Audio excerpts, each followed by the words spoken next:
ভাই পরকীয়ার একটা বয়স দেন। এক বেড়ার দুইটা ছেলে ছিল। এক ছেলে বড় ছেলের বিয়ে করাইছে, 10-12 বছর হয়ে গেছে। তার গরজ কিলো ছেলে সন্তান হয় না। আর ছোট পুত্রে বিয়ে করাই না। মানে ছোট পুত্রে বাবির প্রতি খুব ক্রাশ আছে।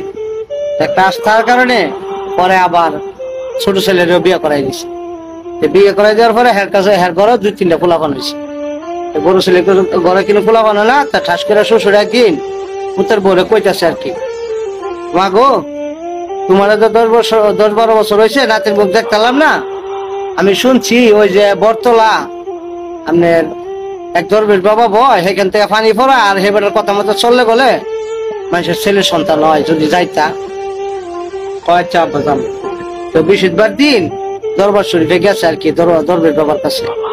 আর সেই দরবেশ বাবা শ্বশুর হয়ে গিয়া সাজ্জা বয়ে রয়েছে। আবার বেটি গেছে পরে তো বেটির 14 ফিরির নাম ঠিকানা, বেটি কি কেমনে কি করে কি সমস্যা সব কয়ে লিখেছে। বেটি গেছে, হ্যাঁ বাবা যে খুব কামেল কর। তখন পানি ফরা দিছে, পানি ফরা দিয়া আর কইতেছে যে এক রাত তোমার শ্বশুরের লোকে থাকতে আচ্ছা বাইতাইয়া। পরে বেটির জামাইরা কইতেছে দরবেশ বাবার কাছে গেছিলাম, এলা পানি ফরা দিছে আর কইছে যে আপার লোকে এক রাত থাকতে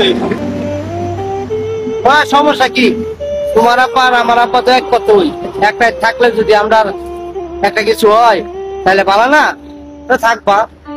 তো বাড়ির বড় বউ না কাম কাজ সব শেষ করে এনে যায় আর শ্বশুর ঘরে হইতো। এর ভিত্তে শ্বশুর আগে গিয়া এক সহির মেঝে থাকতো আর কি। আগিলা দিনে সহি আসিল, সহির আবার বড় বড় ফাঁকা ছিল। হ্যাঁ ভাবছে কি যে বড় বউ দায়িত্ব আছে যে এর ভিত্তে যন্ত্রটারে একটা শান দিয়ে নি, এই সহির ফায়দা যন্ত্রটারে শান দিতেছে। এই না দেখে বিলে নিশ্চিত দেখতেছে যে একটা ইন্দুর উঠতেছে নামতেছে বিলে ঠাস করে একজনের মাথা কামড়টা খাই নিছে। খাই লওয়ার পরে খাইতে গেছে মারা যাওয়ার পরে বেডি আইসে, 1-2 ঘন্টা পরে আয় দেয় কি শ্বশুর মরে নিছে। মনে মনে চিন্তা করতেছে, অহন যদি সকালবেলা উঠে দেখে আমার শ্বশুরের ধন কাটা মরে গেছে গা, আর আমি জীবিত, দুষ্টা তো সারা আমার উপরে করবো, যা শ্বশুর তো মরে গেছে গা, আমিও ব্যাগ ধরে মরে থাকি। তো ভিডিও ব্যাগ ধরে মরে নিছে। সকালবেলা দরজা মরজা কেউ খুলে না, তার বড় ফুটাইছে আয়া দরজাটা সাফাইতেছে, উঠে না, পরে বাইঙ্গে ঢুকছে। ঢুকার পরে আয়া দেয় কি বাপও মরে লইছে, বউ নিচে ফিরে মরে লইছে।